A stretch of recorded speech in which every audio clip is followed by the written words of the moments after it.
wait for it to go live as I usually do. Just making sure we are good to go. I promise you, I try to go on live like when it's time, but the problem is it takes a while to set these things up. So welcome if you are here for the first time. Thank you so much for being here. And I just want to say thank you to everybody that makes this DIY ornament making worth it, because all year long it helps me out tremendously, and now that I have my own laser printer, I'm able to make a lot more. So for those of you that might be watching this through the link by clicking it in my Instagram, and for those of you that are part of this, please note that this service is available to a lot of artists out there.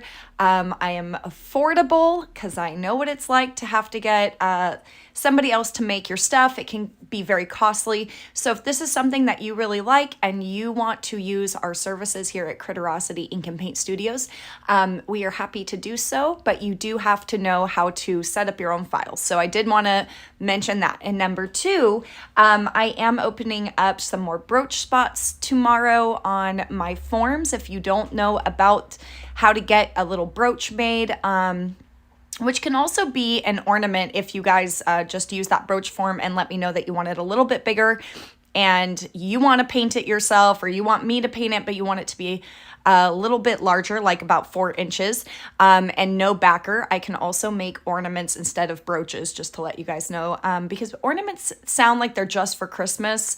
They're not. You can use them in your car. You can use them hanging them in your office in a window. So just remember, they can be all year round.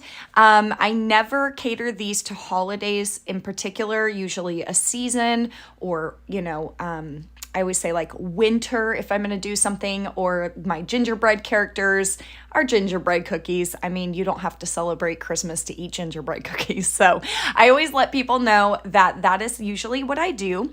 And then the other thing I was going to say was that I'm going to be starting my wall and standing characters that can be up to 10 inches tall. I'll be opening 3 spots up first on my Shopify to kick them off in December, and then I'll have a guaranteed form where you just have to wait. There's no guaranteed turnover.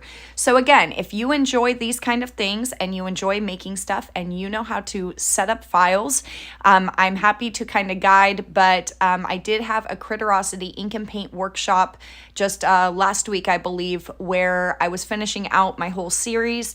And if you would like to purchase that to know how to set up files, to send them to me and have me cut out your own ornaments, your own wall hangers, all that of your own work, then you can certainly reach out to me, critterosityshop@gmail.com or critterosity@gmail.com. They are both me. So again, changing the world one laser cut at a time. But I have had some friends inquire, and so I just wanted to let my other fellow artists know there is a way to do it, but I am not setting up files. They have to come in ready to go, and they have to be your own artwork. You cannot steal any art or do any fan art that looks too much like other characters. They have to be things that you've created. So anyway, cheers. Happy Thanksgiving to those of you that have decided to tune in live. There is a chat. You can be in the chat if you have a free YouTube account. However, and let me say this again, this video is going to live forever on the YouTube. So if I don't respond to any comments, it's nothing personal, but I do treat this like a timeless piece, and I only respond to questions regarding the workshop. So if you're like, how did you mix those colors? What are you using? You can certainly ask that. So for anyone that's new, which I don't think any of my DIY ornament people are new, I think they already know, but just in case somebody wants to purchase this later, maybe on a Pop Shop Live. Sometimes I have extras left over. I don't of this one, but if you've seen any workshops in the past, or you would like to get a workshop and you end up purchasing one of my extra pieces I cut or whatever, I do sell my ornaments from time to time on Pop Shop Live and Instagram Live, and you can get these workshops when you purchase those. They are limited editions, so if this is never being made again, it's never going to be made again. Usually I auction these off during a Pop Shop Live or an Instagram post, but I just never know if I want to do that. It all depends on the piece and if I like it at the end. All right, so a pencil and anything that is a waterproof marker We need that. You need all of your paintbrush sizes at the ready. You never know what you're going to use. I use ones by Princeton mostly. I have some low Cornells. I have some randoms that I just got through like friends giving me brushes through the years. So I always tell everyone as many brushes as you can have is best. And Princeton, I find, is the best quality and the best for the buck. So just saying, that is just my suggestion. And then I use acrylic wash. Acrylic wash is really awesome. Not only is it like a watercolor when you water it down, or more of an acrylic and it dries much faster in like a thicker kind of creamy tone. It also has like the best range of colors. This is my personal opinions. So just saying, you can use whatever you like. If you love acrylic paint, like straight up acrylic, go for it. It is more affordable. These do last a really long time. I have all of my lids off ready to go. They will dry out over time if you do leave the lids off. I'm very guilty of doing this like overnight. I forget. I have to leave to go somewhere and forget that I left them out. And in that case, you always want to have your scissors with you so you can get your paint boogers out, is what we call them. So trust me, they are so much like a booger. This is why they've been named that. But you can also take very carefully, take the edge of your scissors and clean them out before putting the lid back on. As you can see, I'm pretty bad about it, but that way you can get right back to your paint, and you might get a little bit of the little crusties on the edge.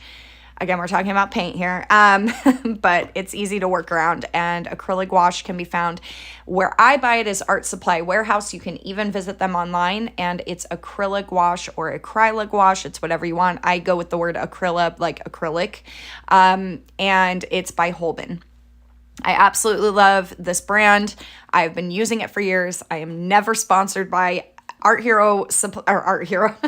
That's my rewards. I'm never sponsored by Art Supply Warehouse or Holben Acrylic Wash. This is absolutely my own take on it, and I've been using it for years. And then you want your little water dish, and I think you're pretty much set to go. But the most important thing is your drink. Just don't put your paintbrush in your drink. I always put it on the opposite side of where I'm painting, and I paint to my right side. And yeah, I put my paints over here because I usually don't cross over. And then the last thing is, look at this. We've talked about this before. I'll talk about it again. I will use a paper towel as many times as I possibly can, because when it's dry, first of all, it looks really cool and really pretty. But once it's dry, you can use it again. So let it air out and just keep using it. I find that when I used to go through them, it was really silly. I might as well just keep using the same paper towel over and over again. And like I said, it looks really cool when it's done, very like tie-dye. Maybe I should do like a paper art gallery or a paper towel gallery of used paper towels. Where has this towel been? What has it created? What's the life it's been through? We want to know. So just letting you guys know, that is what I use, and Vivas are my favorite. They are fantastic, and you can use them over and over and over again. All right, we're going to get down to the workshop. Thank you so much for sitting through my TED Talk. I need a sip of my coffee. I tend to forget it's there. I want you guys to put on a candle. I want you to set up your stage in a place that is well lit, where you feel comfortable. Near a window is usually best. I don't really have a window close by in my studio that I can get to, and one of them is very old-fashioned, and you can't remove the curtains that are in it. It's one of those blind curtains that spin. It's within the window panes. Very cool, very vintage. I'm all about it, but I cannot get natural light through it. And my other one that is up to the left over there is really high up, and as soon as the sun gets to like 11 o'clock, it's gone. I can't see it anymore. So I have to have a lot of extra light, and I recently just purchased one off of Amazon. That is my new favorite go-to. Again, not sponsored. You don't have to use my Amazon shop, but I'm just letting you guys know lighting is key. That's how you're going to see your colors better. That's how you're going to mix things better. If you're in a really dark room and you don't have lots of great light, or it's fluorescence, it's going to be really hard. It's also bad on our eyes, and I'm noticing that the older I get, the worse my eyes are getting, and I have to be very careful about that. So those are just my little helpful tips. And again, this light is amazing that I am now using. It bounces the light off my ceiling. I don't have to look at direct light coming down onto the thing. And look, like, shadows, but very soft shadows. So set your stage, play some music, put some holiday music on, whatever it is that makes you happy. Okay, I'm gonna move some of my brushes off to the side. I also have acrylic white. That's the only pure acrylic I use as a paint because it's bold, it's bright, and I love it.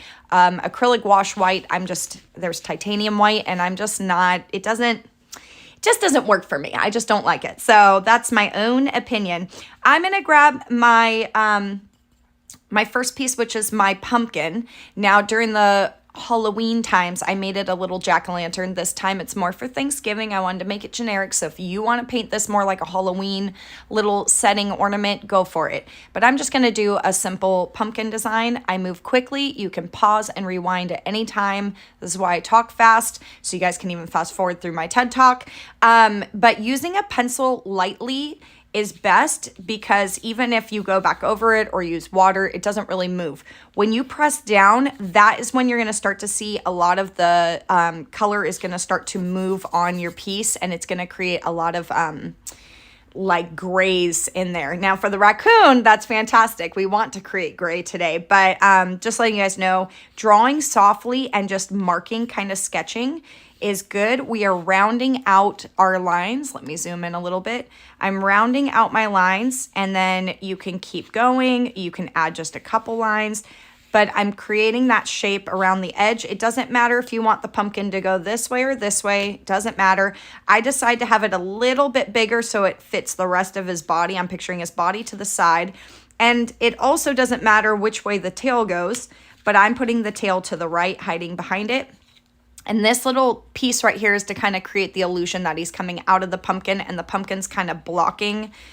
That's kind of like the pumpkin cutout, if you will. So it could be chest hair, or it can be kind of that zigzag to show him coming out of the center of the pumpkin. All right, so now I've kind of got some ideas of where my lines are. If you don't need to draw on the pumpkin and you just want to paint, go for it. Sometimes it helps to kind of see it first. We're going to do the tail next. It doesn't matter which side you do. And all I did was actually draw some quick zigzags. And if you want to know where it's going to sit when you glue it, you can always place it first and kind of see where you like it. Now, if you're going to stand this up on a table or something, you want to make sure when you glue it later, it's flush and you have it to where it's almost a straight line across. If it's down too much, it would be more like a hanging ornament. Maybe his little tail goes straight down. Maybe he's just going all the way through the pumpkin. That's the fun part about these new ornaments we're doing, is now I'm giving you guys multiple pieces. We did a magnetic one last month that anyone can watch. It's saved on my YouTube channel. But we did a magnetic piece, and like I said, be ready, because now the ideas are flying now that I can make my own laser cuts. So having these multiple pieces is kind of fun to figure out how you guys are going to do it. When you get done painting your ornament and you want to share it with me, because I know you do, you can always send it to me in a DM and be like, here it is, finished, or you can post it on your Instagram and tag me, and I will repost it just to show what you've done. It's a lot of fun, and it's a good family project. Okay, so that's how I do the tail, just a few zigzags, kind of showing where I'm going to change the colors as I go. But again, very easy project. You don't even have to draw it in if you don't want to. And then lastly is the little face, his cute little face. I made a little bit of a smile line here. Don't go over it a whole bunch. Don't press down really hard. If there's a lot of shavings coming off of your pencil, it's going to create a lot of kind of like mushing and muddying your paint. So you want to make sure it's kind of a dull, I like a dull pencil, so that it's not super sharp and just like little pieces are breaking off and going to get mixed into your paint. Just another tip for you. So once I did the smile, you could add that little line. I know we are used to doing that in cartoons for cats and dogs, but really, since she kind of maybe helps volunteer with raccoons, excuse my morning voice, it happens all the time. Since she kind of helps with raccoons, I can tell you they don't really have that. They don't have that very split, like major split. They maybe do. It's maybe there. I've been pretty close to one, but it's so furry. It just actually blends. All their fur just kind of blends. Now, you do what you like. It is a cartoon, so no rules in cartooning. You can do whatever the heck you want. All right, and this is yours. So if he's grumpy, you could make a sad face. You could kind of put his little punam off to the side, like he's a little bit sad, like this. You could have an open mouth for him and have a little tongue in there. I'm choosing to go more simple. I really like less is more sometimes. So I'm just going with a little smile. You could even do just a little teeny smile. Best part about painting your own ornament is you get to make it your way. Okay, sometimes I'll give you guys a little line work so you can just figure out where the eyes go really fast. Sometimes I leave the eyes off. For this one, I really wanted to get that like sadness kind of look, like a little cute. You just want to squeeze them, little innocent face, right? Because we want to save all the raccoons. So I gave the eyes to you guys on this one. Sorry if you didn't like that. If you are a DIY ornament person that supported in October and got this and you're like, hey, I want to reorder one with no eyes, I will discount it for you guys and make it for $5. So just letting you guys know, if I ever make something a certain way and you're an ornament subscriber and you don't want that piece, I will remake it at half the price for you and ship it to you with your Art Hero rewards. Okay. Okay, I think we're good. So now you're going to grab your little marker. I don't use the Sharpie fine tip, but I know most people are going to. This one's actually my trusty zebra pen. I love it so much. It's got this really nice fine tip and it's very soft when you work with it. I love it. It's one of my favorites. So all I'm going to do is trace the lines I want to keep. Now these might disappear while I'm painting and that's okay. But the odds are if I paint like thinner lines or thinner layers, I'm going to be able to see it better. And I do want to add a little line for where the smile ends. This is how I want to do it. You don't have to do it this way. I will repeat that so many times because I feel like people compare theirs or want that. The great part is you put the U in unique, okay? Yeah, she made that up right now. I'm sure it exists somewhere. But you are unique. I am unique. My hand is not going to do the same lines your hand does. So don't stress over it. Just have fun. That's the whole point of my DIY workshop.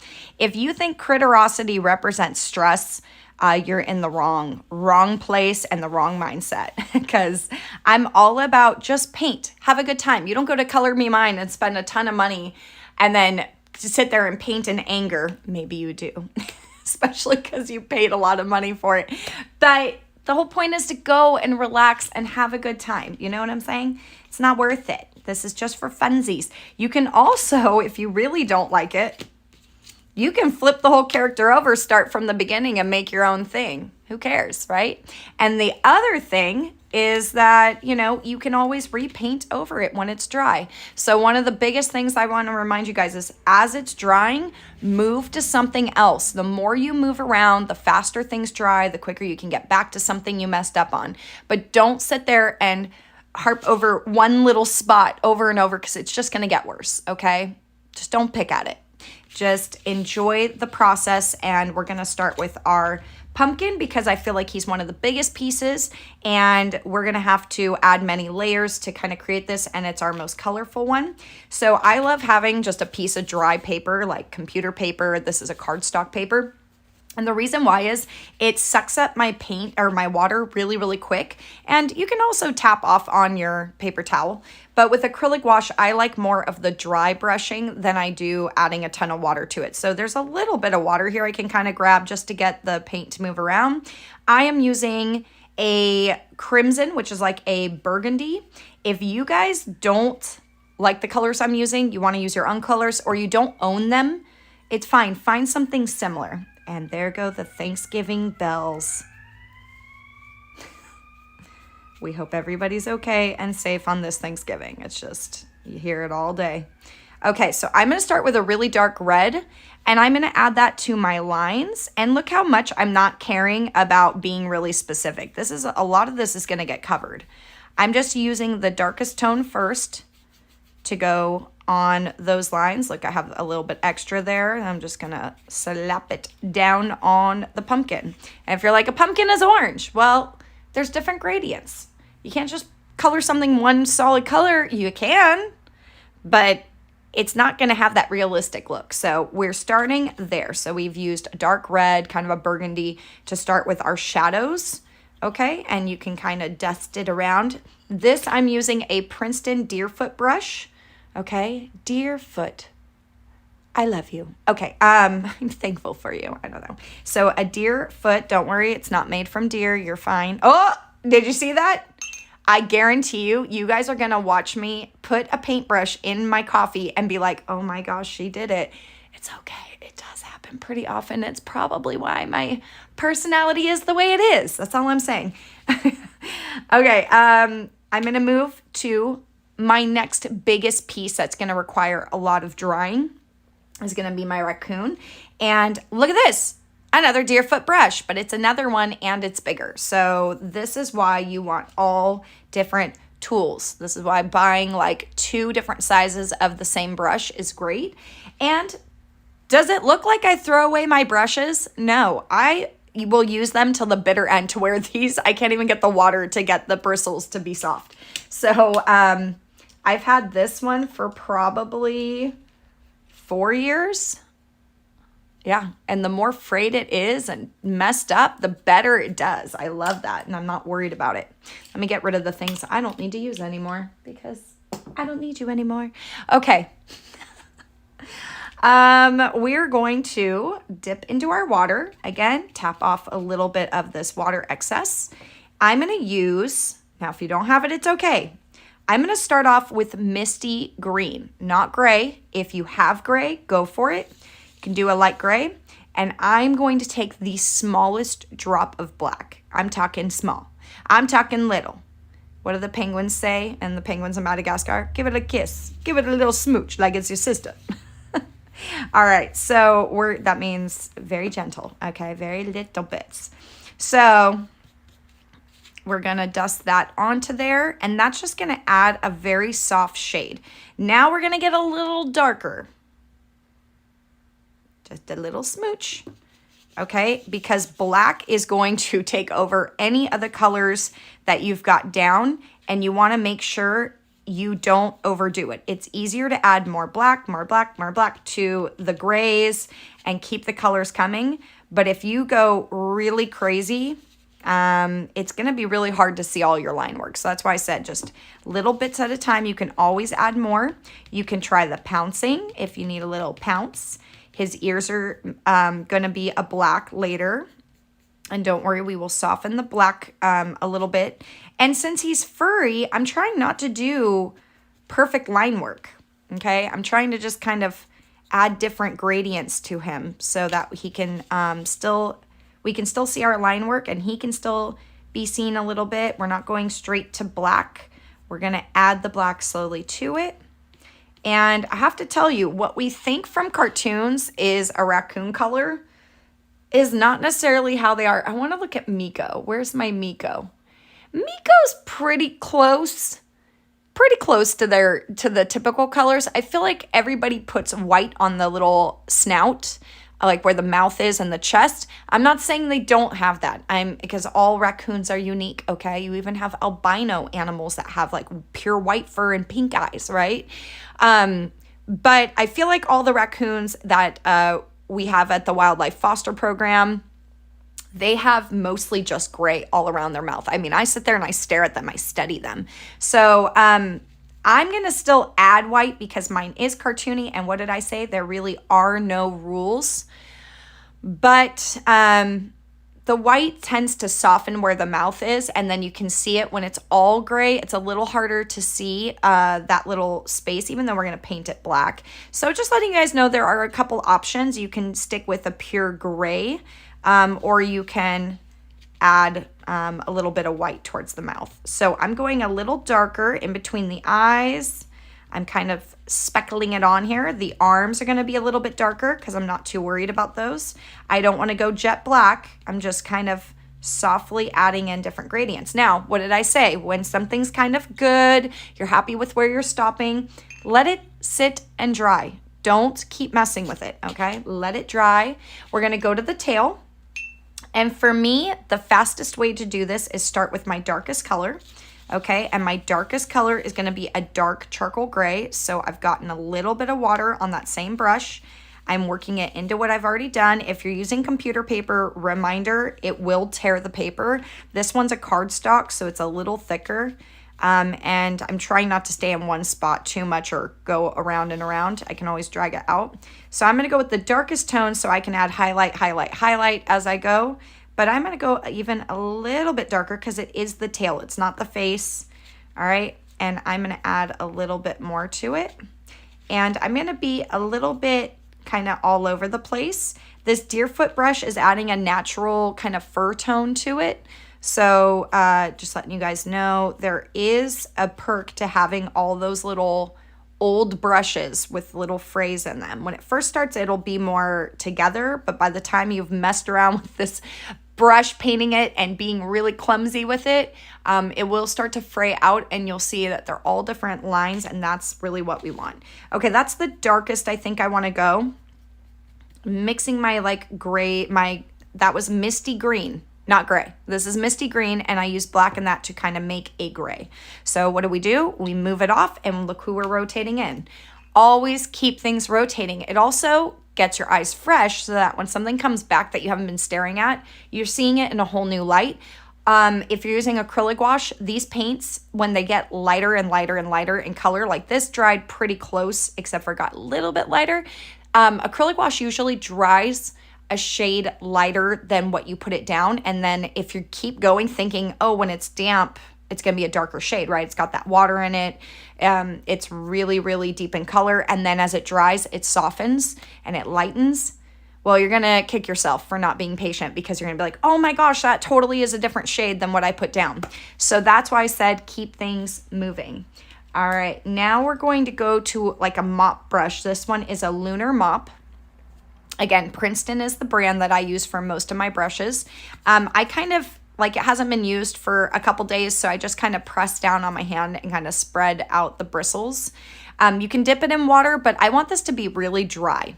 I'm trying not to dip it in water. If you've already done that, you know, you can go on something dry, not plasticky, not plastic. Because I know a lot of you guys use the palettes that you can save all your paint and all that, and I don't do that. I just throw away the paper, or I mean, I recycle it as long as I can, and then I throw away the paper. We'll even use it in the fireplace. I'll make a pile and take it to Greg's mom's house and use past recycled paper for the fireplace. So now I'm going to go straight to an orange. You can see, remember when I said there will be crusties even if you clean it out? It's good to kind of try to get those and take them and move them to the side. So that way it doesn't get little weird pieces all over your painting. Now this one's really dry and I'm barely putting it down. This is called dry brushing. And again, I'm talking to my regulars, but reminder, someone in the future might end up seeing this video and not know how to paint. And so, though I'm giving teaching skills, you have to have the ornament to make this actual workshop be used in the fullest, you know, like making actually what we're making. So I've watered it down just a little bit. Even though I use that dry brush, I've added a little bit of water, and I want to see that red peeking through. So see how that red is still there? It's still, it may have hidden the red, but those lines are still there. That's what we want. We want to kind of add a very thin shade to it, and we'll just keep adding more colors to it so we're not worried. Okay, we're not worried about it. But anywhere I didn't do red is showing up light, and anywhere I did do that red, dark red texture is showing up a dark orange, like a burnt orange.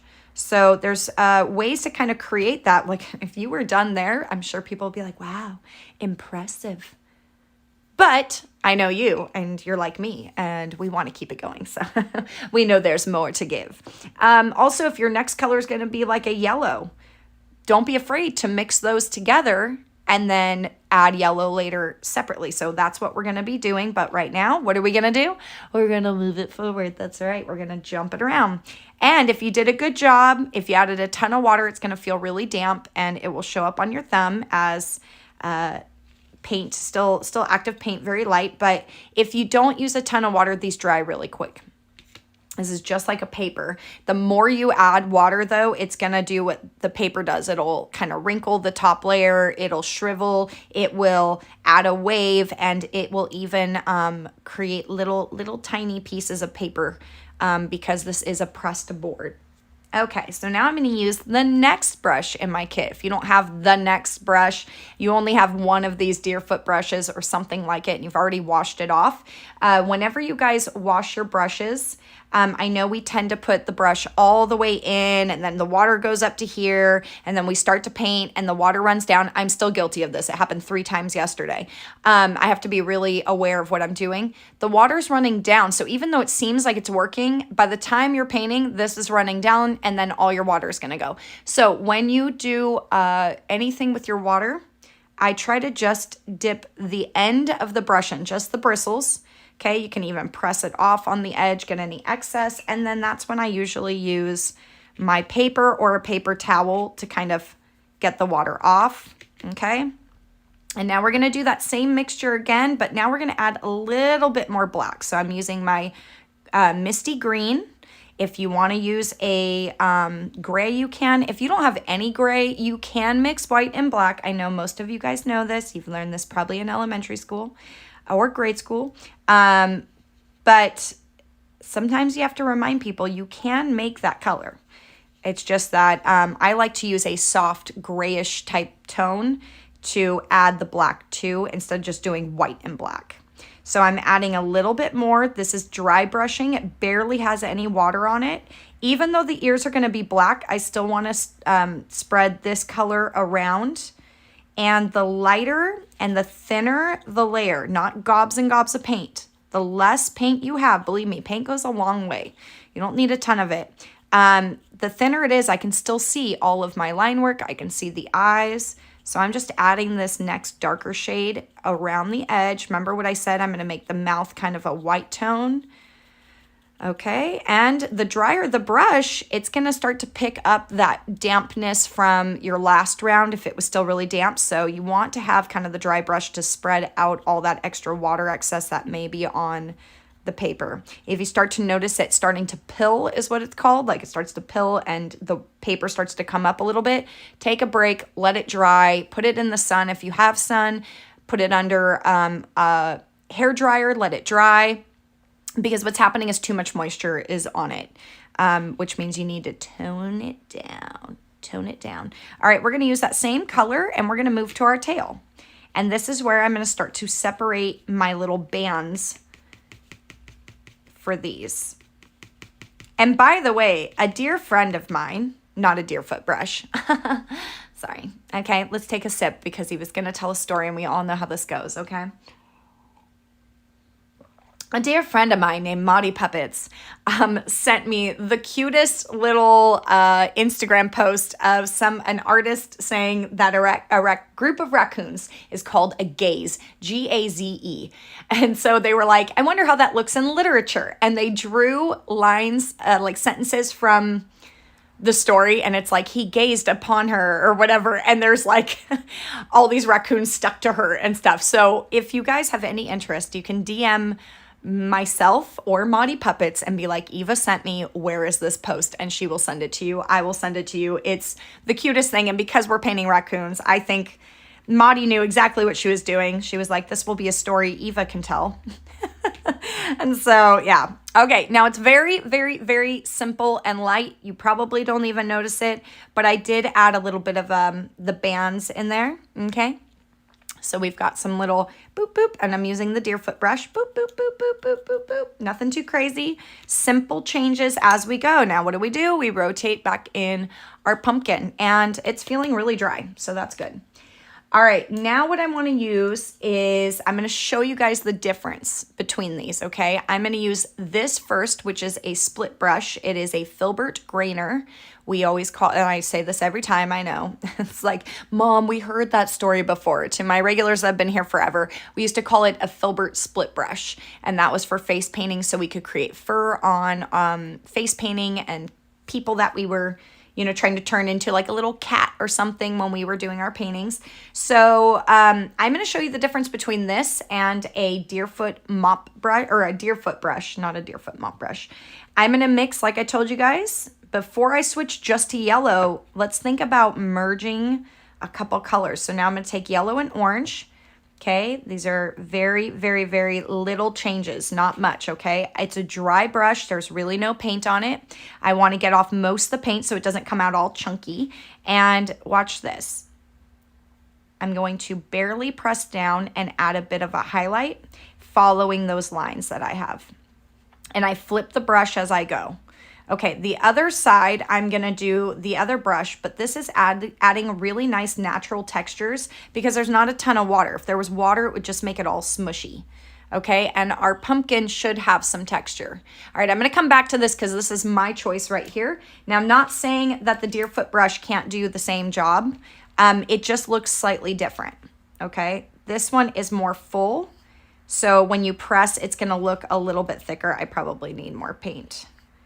All right, so it's a little thicker. You can go back and forth, and it adds more of a thick line where this is more of a scattered line. So let me add a little bit more of a mix. I'm doing basically 1 part to 1 part, 1 part orange to 1 part yellow, almost the exact same amount. So I'm going to do this, and you're going to see that this one's a little thicker.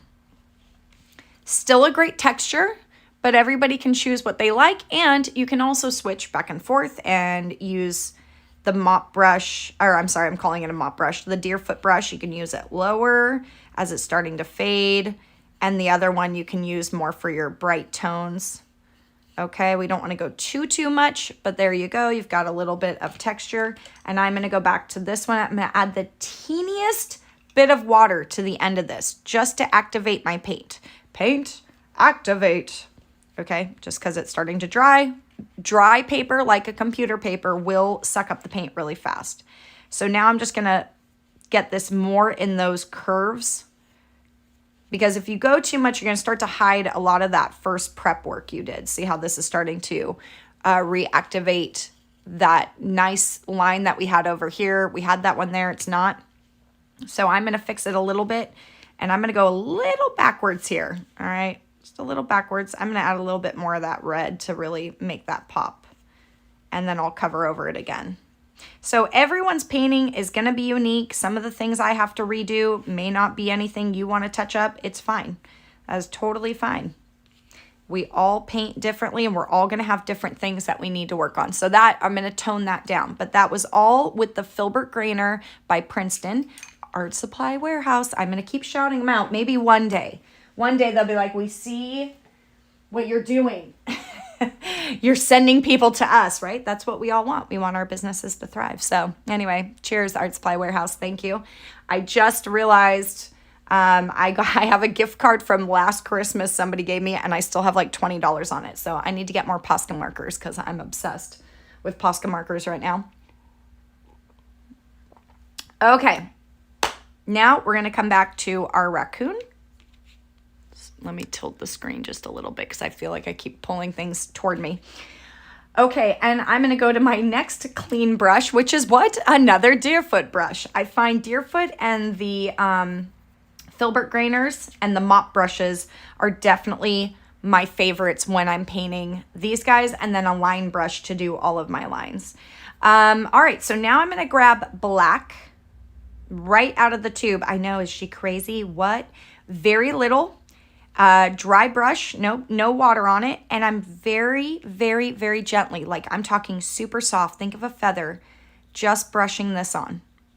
I'm not pressing down. I'm letting the brush do it naturally, because when you look at a raccoon, right, we're still cartoony, but if you look at a raccoon, you'll notice that it's not just pure black. They have different shades, black, gray, charcoal gray, soft gray, a little bit of whites brushed in there in little spots.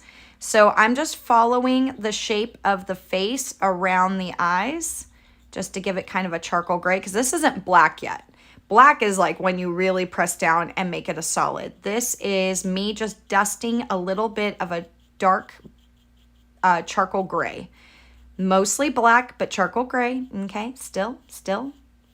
All right, and I'm going to close this up to where his chin would be, because this is about where the white's going to start on his chin. So I gave him a little shape there.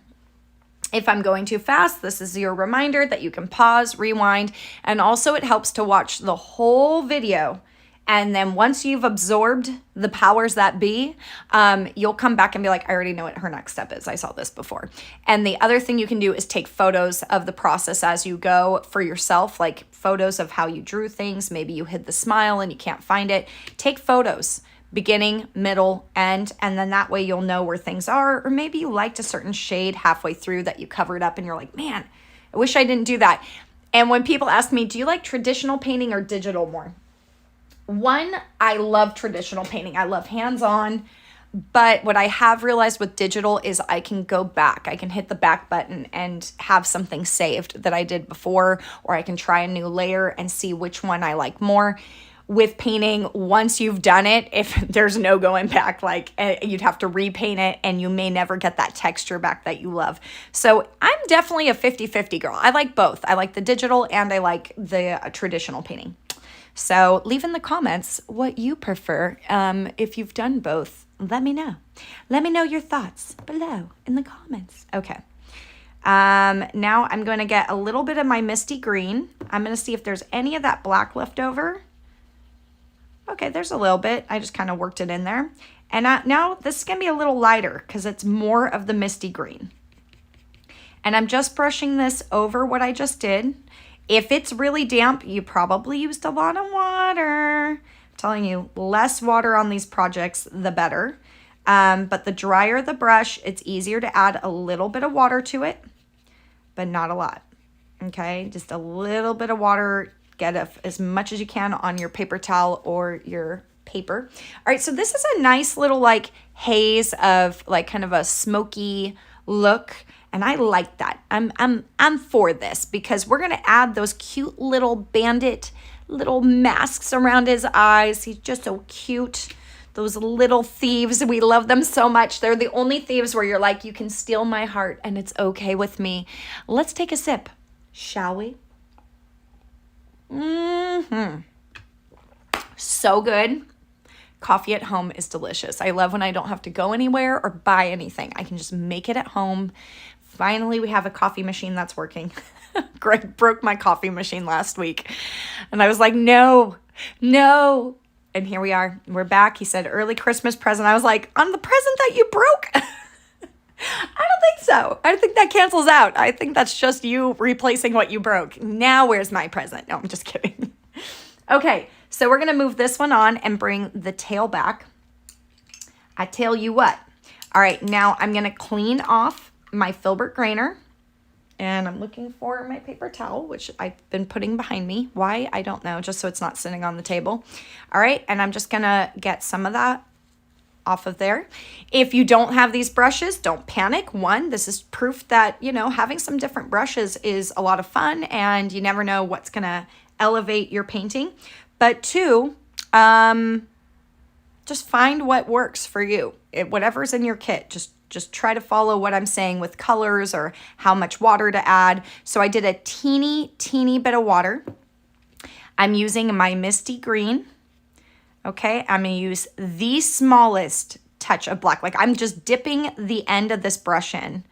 Okay, and I'm just gonna pull, and this isn't gonna add much change, okay? When you really look at their tails, and check out at EZ and BB, okay? At EZ and BB on Instagram. They are the wildlife foster program that I volunteer with once a week. I'm so sad I'm missing it this week and next week because of all the holidays and travel and all that jazz. So I'm having definite sadness because I love all the babies there. But when you look at their tails in person, they're very soft. It looks like it's a big band, but really when you really go, I mean, I think all raccoons are unique. But the colors usually are like a soft blend. It's almost pastel-y. No, pastel's not the right word. I don't know. It's very charcoaly. It's just very soft into the next one. And sorry about that, friends. Hopefully that didn't ruin too much. Probably just a quick glitch. I'm going to plug in. I didn't realize it was getting lower in the charge station. There we go.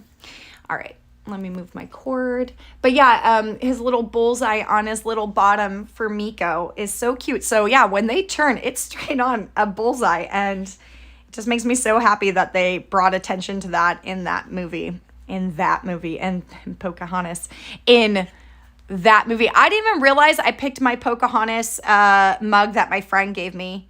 The earth is filled with voices that will guide you. That's what it says. I swear, I did not know when I grabbed it. I love that little mug. Thank you to Steffi's Doodles for gifting that to me. They're so sweet. They gift me all this Pocahontas stuff. I have the art of Pocahontas as well, which I just absolutely love. Now I'm just mixing more of the misty green in to soften it, and look what's happening. You see this? This is that filbert grainer doing its magic. So when I'm saying like it's a soft band that I usually notice, I turned my filbert grainer brush on its side. Try your brushes different ways, not just flat, but also on its side. You see that? Let me zoom in really quick and give you guys a little quick tutorial on the brush lines. Look at that. Look at that. Oh gosh, so beautiful. You have no idea. I don't know why my brain sees that as the prettiest thing in the world, but it is. I just love texture brushing. Okay, so I'm just softening these tones and adding little hairs onto the black. And that way it's not so bold. It's not like in your face black, and like everybody else is going to do like black band, gray band, maybe a little white band, gray, black, white, you know, like whatever the pattern was. I first started off as that one. So you can be bold and keep it very cartoony, very classic comic, or you can start to add different shades, and these brushes are doing the work for you. You just have to know how to pull and the direction and how much water and how much paint to use. So just be really good about that. All right. So we're going to move that one off. Ooh, it's looking more and more realistic. We're going to bring our pumpkin back. Hi there, pumpkin. Welcome back. Okay. And I'm going to take another sip because this coffee will go cold, and my mug warmer is on my desk, which I am not near. Again, I really hope you guys play music when I tell you to play music in the background. I try not to do it just so that you can sit and enjoy your own music that you prefer without having to hear me and my music plus more music. But for me, it's dead silent in here, and I'm like, okay, this is kind of awkward. But it's also when I drink my drink and you hear the gurgle, gurgle, I don't want you guys being like, oh, it's so annoying. So hopefully the music is drowning that out. Thank you so much. Okay, now what we're going to do is clean off our filbert grainer. If you don't have one of these, just find something. No, I did not cut these pieces. It comes like this. I did have somebody ask that one day when they saw me. They're like, oh, did you pre-prep that? I'm like, no. This is how you buy it. That's why when you buy products and materials that are ready to go as is, like the gouache paints here, I love that all I have to do is just kind of grab and go. I don't have to mix anything. Most of the colors are exactly how I want to use them when they come out, but it is good to mix your middle colors like before you go to pure yellow to add your final highlight.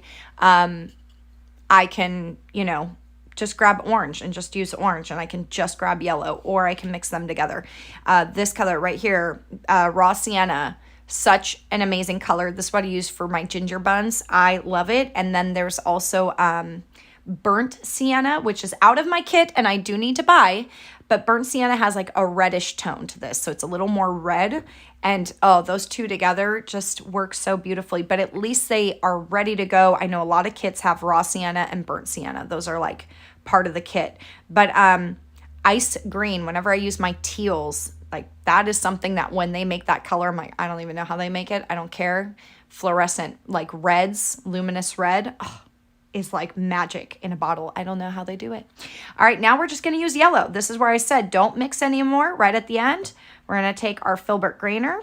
We're going to add a little highlight of yellow here and there. I'm not trying to get it all the way perfectly across. I'm turning my brush on its side, and then I'm kind of pulling that, and I'm following the lines that I gave myself. Now, I'm not trying to be precise because I'm not a precise painter. I am more like very whimsical, very fun, very demure, okay?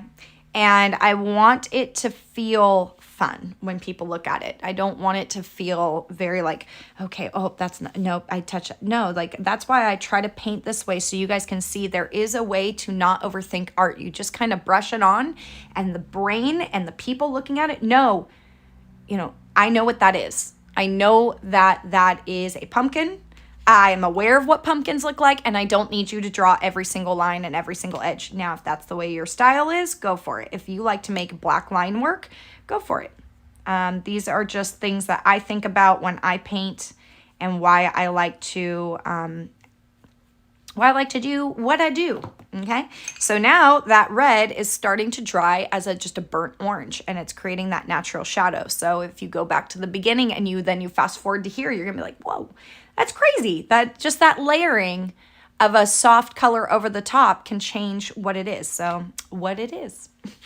I did realize I left my cream yellow on the other side. This is better than using white. I tell everybody avoid white and avoid black unless it's part of the painting or it's going to add a major detail, like the pupils of an eye or something like that. In this one, it's a raccoon. We're going to use a lot of black, but avoid white too, because you can use other highlight colors. And in this case, I have cream yellow, and that is much closer than pure white going over this. You can add white highlights, yes, but yes, but just this is still close enough to yellow. It has a yellow tint already in it, so I don't have to worry about, you know, blending too much of the other yellow in. I'm still going to, but a fun trick for you guys, if I add this highlight, okay, I can leave it as is, right? But what you can do is let it dry and grab your other yellow color and put it over. And just like when we did the dark red and added orange and it kind of toned it down, now my yellow that was blending in, because it was so close to that orange, it was blending into the orange, so you can't really see that bright yellow. What you can do is add yellow now over that really soft. Again, I barely used any water, so it's probably dry by now. Watch when I do yellow. It's going to pop over. I'm not mixing it in with the other one. It's going to actually sit on that brighter yellow, the cream yellow color, and it's going to grab that yellow, and it's going to go over it because it created a barrier between the two. So instead of just using the cream yellow and being like, okay, added a highlight, I'm done, now we can add a highlight of more of a yellow tone. And then if you want to go back and add that highlight, you still can with the cream yellow color, but that is a great way to kind of like, oh man, that yellow, I keep putting it down and it just keeps sinking into the background. We'll add a white or a cream yellow in the areas you want it to go, and then let it dry, and then come back and use that yellow that we were mixing in originally with the orange and put it over the top of that, and that creates that the little layer that goes, no, you shall not pass. Anywhere I can add some geekery, I will do it. Cheers to that. Okay, so we've got this. We're about to start working on our raccoon face. Honestly, I love the tail as is. I might add a few highlights in there, but for now, I think that's pretty good. All right, now we're going to move this. We will add a little shading of shadow where the raccoon is sitting in the pumpkin, but we won't do that until we know exactly where it's gonna sit and line up. Okay, so now we're gonna move to the face. I'm gonna do the eyes before I do any of the band, because if I do this little band around the eyes, I might accidentally go on the eyeball and then I don't know where it is. So I'm gonna go ahead and start blocking where the eye is. You can use misty blue or misty green, a soft, like raw sienna, if you wanna add a little bit of a shadow. But I'm using my misty green because I love it. To me, it's like the most natural, soft, kind of a white, kind of a gray. And I'm adding a circle for the eye. I left the bottom kind of open for you guys to choose how big the eye is. You can close it up really fast, or you can leave it here. You can see that I didn't follow my own rule on water. So if this ever happens and water runs down, take anywhere on your paper towel that's not gonna get a different color on it if you've been using it a lot. I want to go in as dry paint as I can. I'm using a little fine point brush. This one I believe is No Name. It's a Sterling Studio, and it is an SS 114, and it's 20 over 0. I don't know what a lot of that stuff means. I'm self-taught, so I don't know a lot about brushes. I just know it's in my kit, and I think this came from an estate sale. Great place, too, to find brushes. A lot of people have tried art in their life. A lot of people are really, really, really wanting to jump right in and have the best of the best. So sometimes I'll find it where people, you can tell we're not artists, but they oh, I want to be an artist. I'll go to the park and I'll do some art. Are you guys guilty of that? Leave in the comments if you are. Buying the best of the best before you even know the skill, right? You're like, kind of like what I say is you're only as good as the products you use and the materials you use. But that's like once you get it down. As a face painter, I would use the worst products.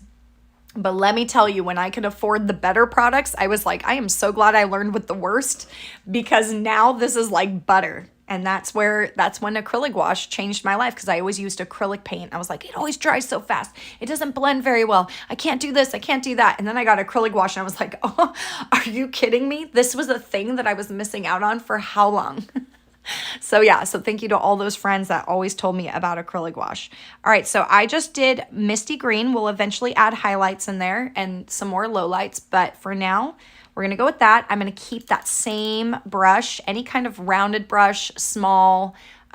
This would be a great one to do all the details on the face because it's pretty small.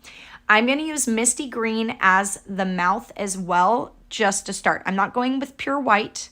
I'm going to do a little bit here under the nose. It'll look like he has a little milk mustache. And I'm going to skip where the lip is so that I know where I drew the mouth. Because if I go too dark, I'm going to cover my line work. And since it's not engraved, which means it's not raised up, I don't see the little lines that I did. It's a marker drawing. So if I cover that mouth, I'm not going to be able to find it very easily. I'm just going to make sure I leave a little spot to see where my line is. All right, now I'm using this brush and you'll see I'm just kind of pressing down, because it's not that I don't care about my brushes. It's that I want them to fray out. I want them to have like all this texture on them. So this one I'm just kind of mushing down. If you care about your brush a lot, I'd say add a little bit of water and it'll help it glide a little better. But I'm just kind of making this little area be misty green or a very soft gray if you would like to mix your own. So I'm just kind of blending it out. And I want it to kind of fade into the other gray that I already have. So I'm just blending it out. Blending it out. A little bit of water will start to make it like a watercolor. This is why we love acrylic wash, because the more water you add, the more it turns into a soft watercolor. It will start to blend and reactivate the color underneath it if you did paint a color underneath it. All right, now I can see where the mouth is. I can see that I went a little bit darker by the mouth, or lighter I should say, but I added more paint around the mouth, and then as I went out, I let it fade out. So around the mouth will be more of a bright, and then it will start to fade. Okay, so let's take a look at that. So I went really dark here. I didn't use a lot of water. I just kind of shaped the mouth area. Okay, kind of avoided where I drew my line just so I know. And see how that's just like a big bump? If you take a little bit of water and mix your gray, you can reactivate acrylic wash. This does not work with acrylic. This is only the brand that I'm using that I can speak for. Okay, and then I fade it out with that water. Just kind of turn it into a watercolor. And there it goes. Fades out. You can add a little bit to the chest area where he's popping up out of the pumpkin. But remember, the head is further forward than the chest. So if you do decide to add a little bit of highlight with like a light gray to the chest, it should be a little bit darker there than the face, because the face is more forward. That's our focus. That's what we're seeing. Now, when you choose to stop, that's up to you. I can't tell you what to do.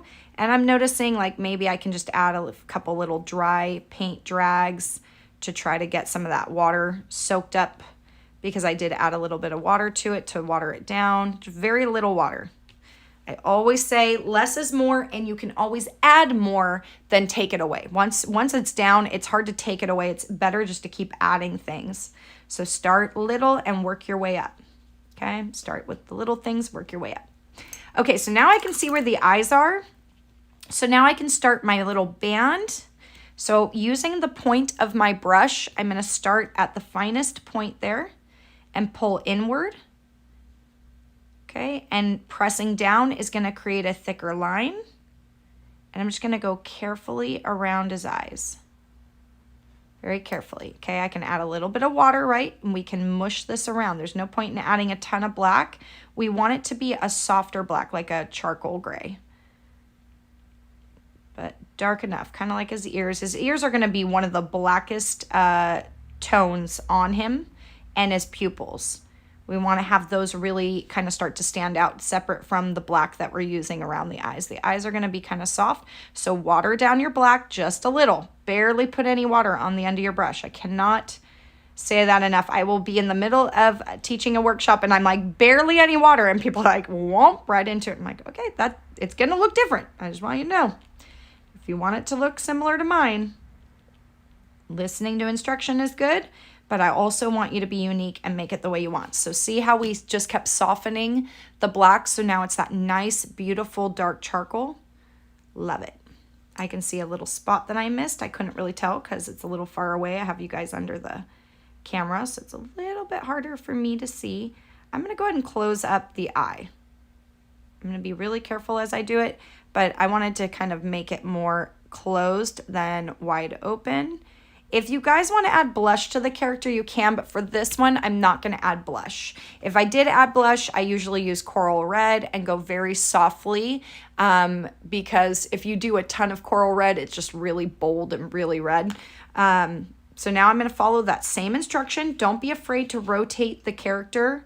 It doesn't make you a bad artist. I thought that for years. I know that sounds really funny. Like, are you serious? Why would you think that? But I thought it was cheating. I thought that a good artist could just paint with their canvas sitting exactly as it does. But no, that's just so that you can get a different angle, because your hand can only move certain angles. So you should move your canvas to the way your hand is comfortable painting.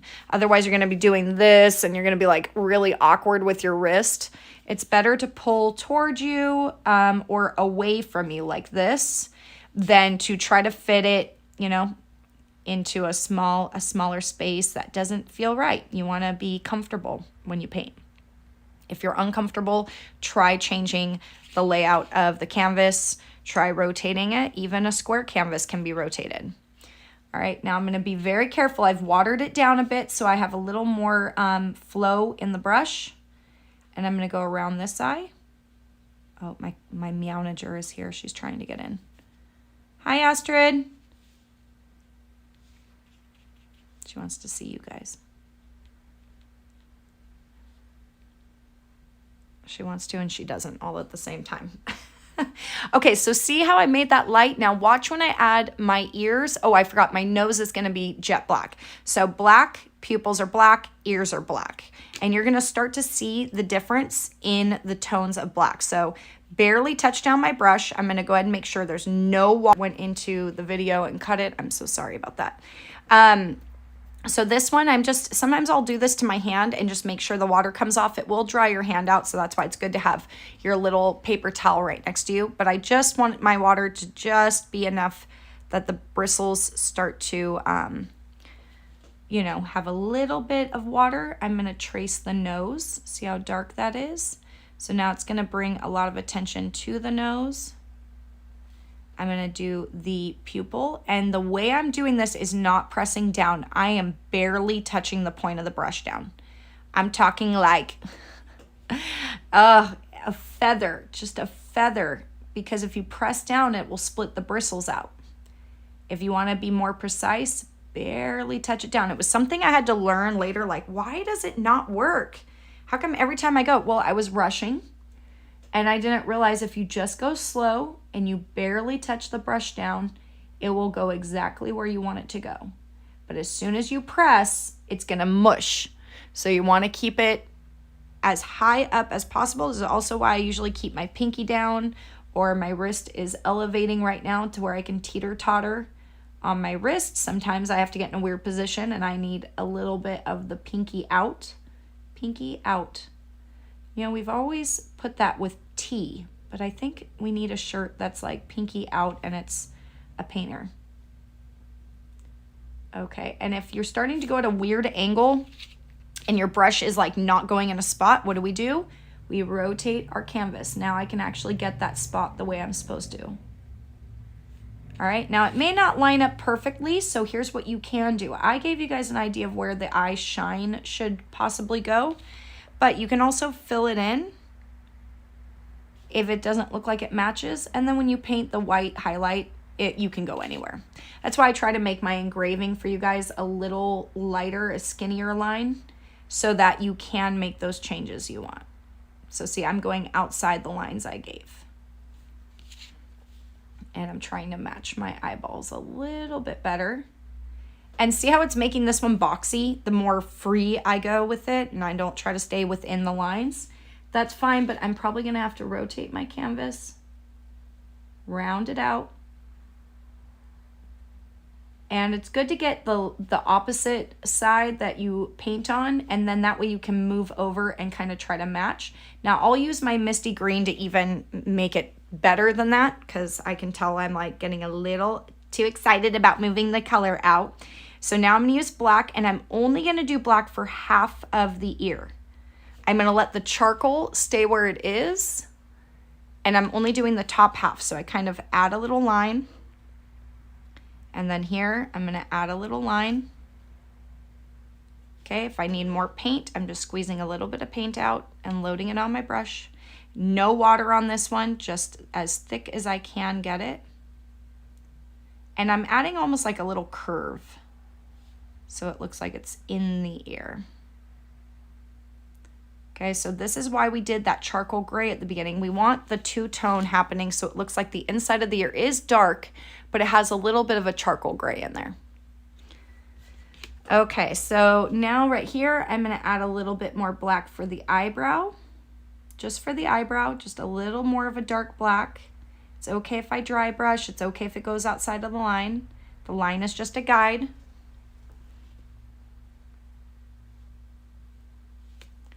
Okay, and if you feel like anything is off or you don't like something, you can fix it at any time. I'm just going with the flow on what I've already done and what I like. Now again, using my little fine tip brush, I'm going to barely load up, just right on the end of the brush, very little.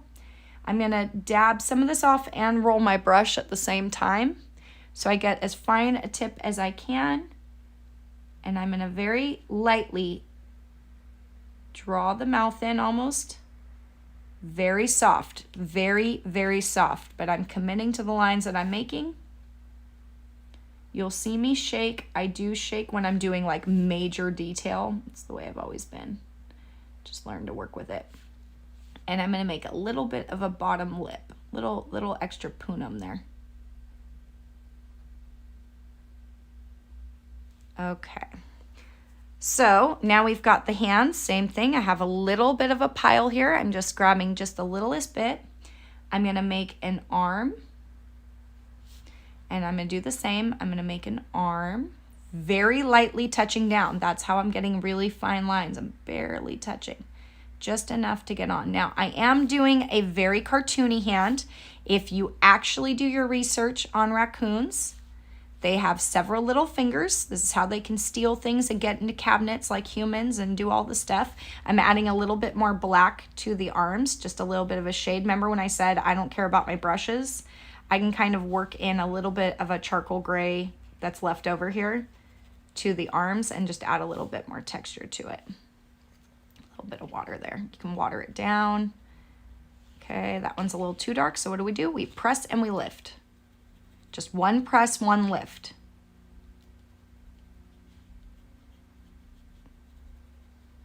Okay, and then I'm gonna add a little bit of a chin, just a little bit, just to separate it.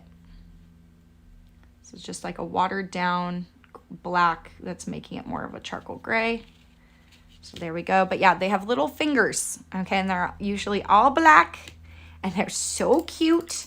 and so adorable. But you guys, I'm reiterating this because it is now my job as a volunteer to really stress the fact you do not want wild animals. They are meant to be wild. If you haven't seen The Wild Robot, please go see it.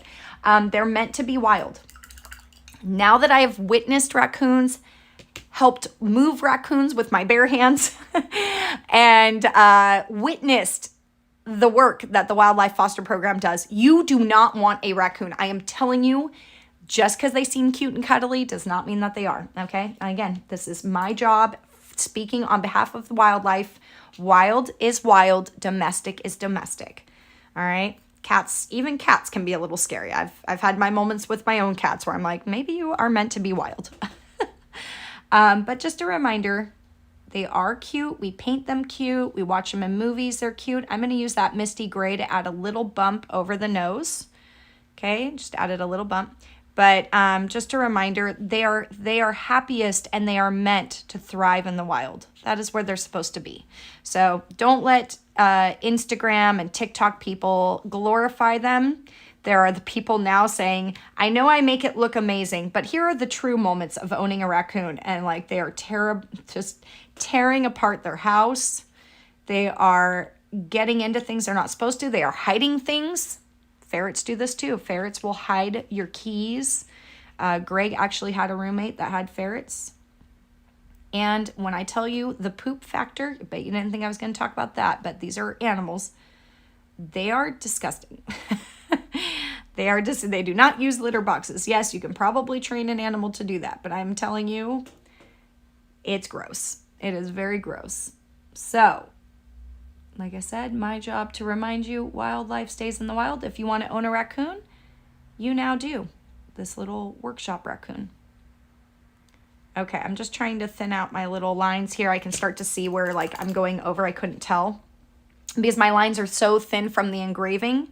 It's even hard for me, even though I drew it. I'm like, where did I put that line? So now I can see where that line is. Ooh, this mixed in a little bit of a highlight. I'm going to use that to my benefit. It's got a little highlight from dragging this little extra paint out. Perfect. Ooh, we love a little highlight in there. Okay, I'm going to add a little bit of black to his little tufts that are on his head. Again, you can slow this down, rewatch it. When I do this one from this little curl, I'm going to water it down. See how that adds a nice little shadow? So just because I put a black line down doesn't mean it has to stay that dark. I can actually just water it down. I can water it down here and add a little shadow to right between his nose. Okay, so watercoloring your piece is great. We're going to add a black line here to close up his ear. Okay, so I did little black lines there. And then the white's gonna really bring this to life. It's really gonna drive it home, you know what I'm saying? But I feel like we're working too much in that spot. So now I'm gonna take my tail and I'm gonna add a little bit of misty green lines to add a little highlight to the tail. Okay, so again, just a little bit on the end of the brush, very lightly, just picking some random spots to add some little wiry hairs, because again, it's hair. It's not gonna land perfectly. Not every line is gonna be in the right spot or the same spot and perfect. Okay, we just add a few. I'm not going too crazy. Maybe a little bit extra in the lighter tone. Where was that? Where did I just set that down? Here? Okay, so I added some little stray white lines. I'm gonna bring this back, gave it a second to kind of dry off. Ooh, I've got something attached there. And now I'm gonna add a little highlight to the toesies. It's just a little highlight. And then what do I say? Water it down so it's not so bold. Just add a little water and just soften it up. It'll kind of blend. So first lay it down where you want it, and then before it dries, blend it out. It will sink in, but at least it'll give you a little highlight to something. A little highlight on the chest, following the line that I gave the chin. Okay, now I'm gonna take white and start to add my highlights to everything. So with that same little small detail brush, this is where I'm going to dip very carefully into the white void. Whoop. I don't know how far down it is, and I'm not looking. Okay, got just the tiniest bit. Gonna tap it off. Remember when I said to kind of tap and roll? Okay, now I'm gonna pick where my highlight's gonna go, and I just touch and touch. Okay, got my little highlights in there. Okay, and now I'm gonna add a little swoop under the eye. Just under. I'm gonna leave the misty green at the top. Make sure no water's running down. I'm gonna shape the eye a little better.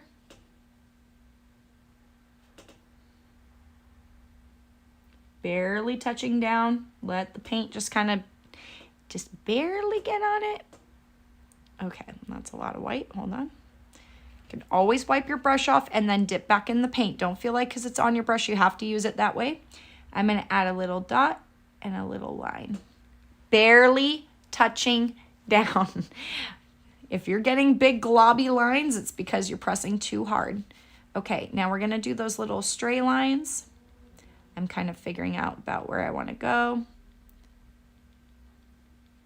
Just some random skinny stray lines, barely touching.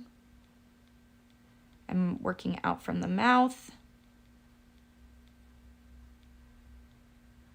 Gonna do a little bit more of a highlight under the nose. That's where the fur is really gathering. It's more tight right there under the nose. It's all coming out from one little spot.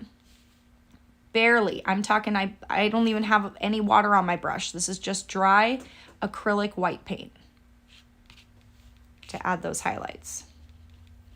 Okay, if you started to go and the white wasn't popping enough, you can always go back to the eyes and keep adding tiny bits at a time, but just to the bottom. The top needs that little shadow overcast from his fur at the top. Okay, now I'm gonna add a little bit of a brown to his eyes. I'm going to use that raw sienna, barely touching down. And you know what I see? I see a drip. So I want to just keep it on my brush, the paint, and I'm just wiping off this little barrel here that we have. And we're going to do a little U-shaped scoop, a little U-shaped scoop.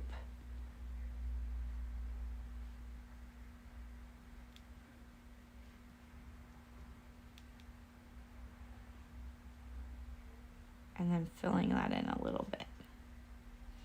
Now, if it's too much, you can always take black and you can start to reverse what you just did. You can wait for it to dry, but for me, I don't really care. I'm just kind of pulling down with black. All right, and I'm gonna take some black and put it right over his eyelids for his little lash line. So I'm just gonna take black and I'm gonna go around the eye. Okay, it just adds a little shadow so that we can see his eye pop a little bit better around the eye on the lash line. There we go. I'm going to fill that in. If you want to add if you want to add eyebrows, you can do that too. I'm just using what's left on my brush and adding kind of soft ideas of eyebrows without being like, this is an eyebrow. This is an eyebrow. All right, so we're starting to see them come around, starting to see those colors. And the last thing I'm gonna do is add highlights of my misty green on anything that's really dark. So just little highlights, nothing crazy. I'm going around the eyes. Okay, little highlights to bring this gray a little softer, just a little, kind of all really, really dark. It's just a couple highlights. Just pick some spots and use your really, really light gray or misty green. And that will make things that you've done in like a shadow or like the eyebrows, it'll make it pop because you're just adding a little hint of brightness there. And I am gonna add a little bit more of this to the hands. And I'm dodging my little spots that I drew, the little lines. But see how that's softening that dark gray? And what did I tell you guys? People will know what this is. It doesn't mean you have to sit here and do so much work to be like, this is a raccoon. Is that what you guys are saying? I know. I'm going to use a little misty green inside the ears. Not the tops, but just right on the inside. just to show a little bit more texture in there. Maybe you want to put pink inside. That's up to you. That is up to you. Be more cartoony. I'll add a little bit more little lines inside that black. Ooh, too much water came down. What do? We find a dry spot on our paper towel. We press and lift one time. Don't do it 50 times because you're just going to keep mushing things. Since this is already a darker shade, it's okay if you add a little highlight in there with your misty green or gray. Same with this. Okay, and now we're gonna start to piece it together. Now, something that I haven't done really in the past is I just be like, okay, you painted your one single side and now you can glue your little ornament piece on. But now, where is my glue? But now you guys are able to Gorilla Glue all these pieces together the way you want them. And I use a fast drying 10-second super glue, not the extra large glue because it will take longer. It'll hold really nice, but it won't just stick.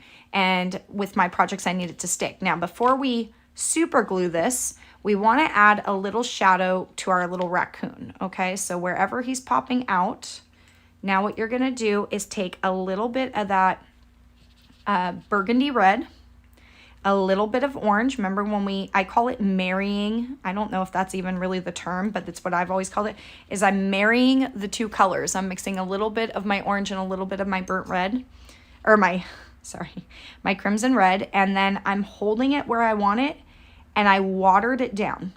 Now, if you do this after you glue, you will be shocked how many times I think the glue is dry or I'm not touching it, and then come to find out I got super glue all over my brush because the bristles will go under where you glued.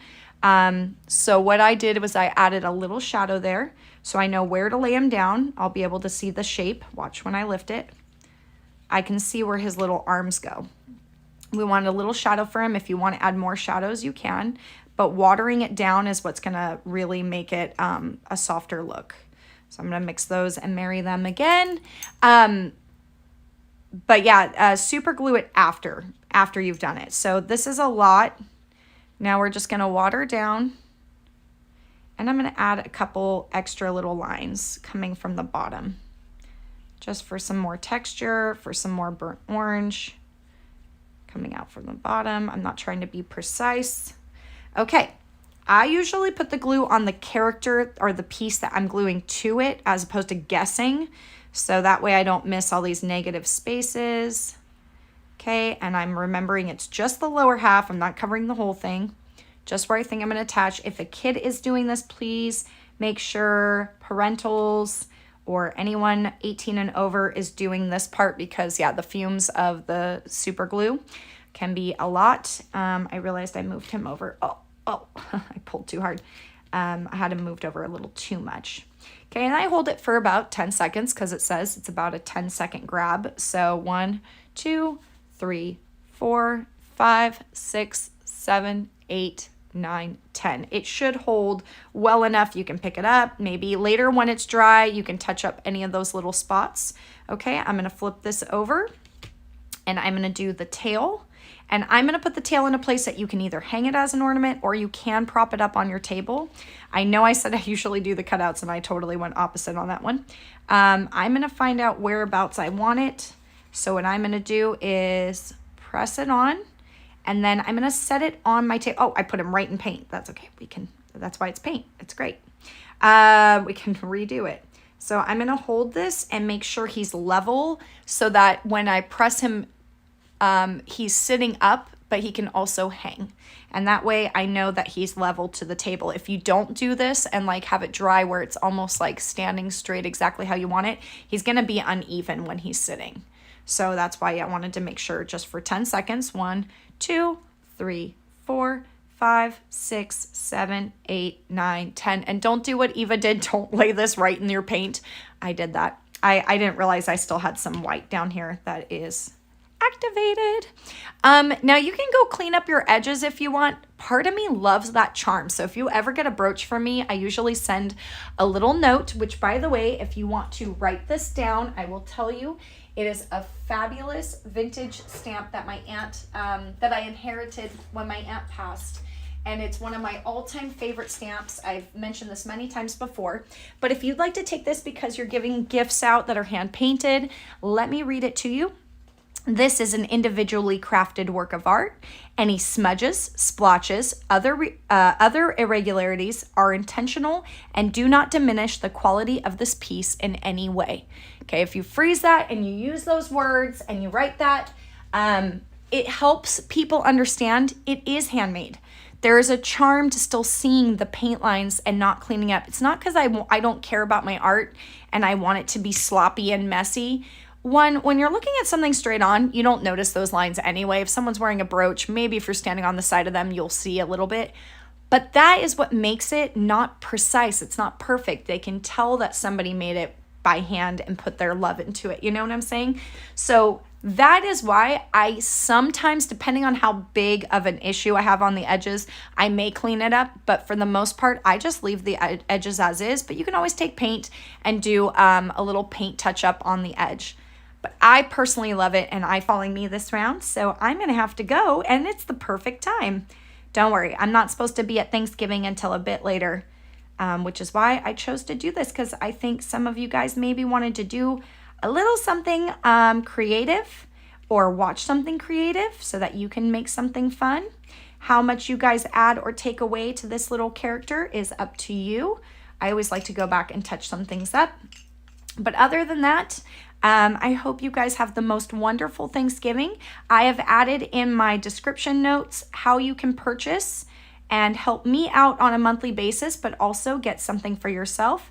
There is a Shopify link for just a one-time monthly purchase to get a mystery ornament. This one is already gone. This was for those that supported in October, but November is still here. So there is still the one that I'll be shipping out at the end of December. I usually ship rewards at the end of the month after the month you support. So if you support in November, it ships in December. If you purchase in December, it will ship in January at the end. I wait for all of my rewards to come in, and then I start to send them out all together. These I make at home, but I still work on everything like my last final days. That gives me the whole month to work on other things. So thank you so much. I'm wishing you guys the best Thanksgiving. What am I thankful for? Of course, you guys. I am thankful for everyone that supports my art journey. This is my baby. I have no children. This is my child, along with my fur babies that I have in my life, and the Wildlife Foster Program. So those are two places that if you feel like giving, the Wildlife Foster Program is at EZ and BB. You can also get to their links through my Critterosity page. If you click on the links, I do have their Amazon wish list. Everything at the top of their wish list are things that they need ASAP, and they rotate it every week, so you can always check back and always help that way. You can also click on their Venmo on their page, and you can send them funds, and it could be as little as, even though I say little, it means so much, even $1. $1 is extremely helpful. You have no idea. There may be somebody that can only do 5, and then there's maybe somebody that can only do 10, and then there's someone that can only do $1, and together accumulating $16. I just bought some stuff for them that was under $20. It was really easy for me to do. I can't give a lot. This is why I volunteer, but it's really important to me. So if you want to give the gift to me, I ask you to redirect that to where I volunteer, because those donations do help the animals. They help the person that runs the whole program, and they do help me because I do have to go there. And when I run out of wipes to clean the cages, that stinks. When I run out of plastic gloves, that stinks. When we run out of food for the animals, that stinks mostly. So I am directly affected by those donations. So again, I ask for no gifts. Do not send me anything. And if you want to support me directly, being an Art Hero monthly subscriber, whether it be once in a while through my Shopify or every single month, it changes my life tremendously. So thank you so much. Thank you for giving the gift of art to others, and I appreciate you all so much. Take care of your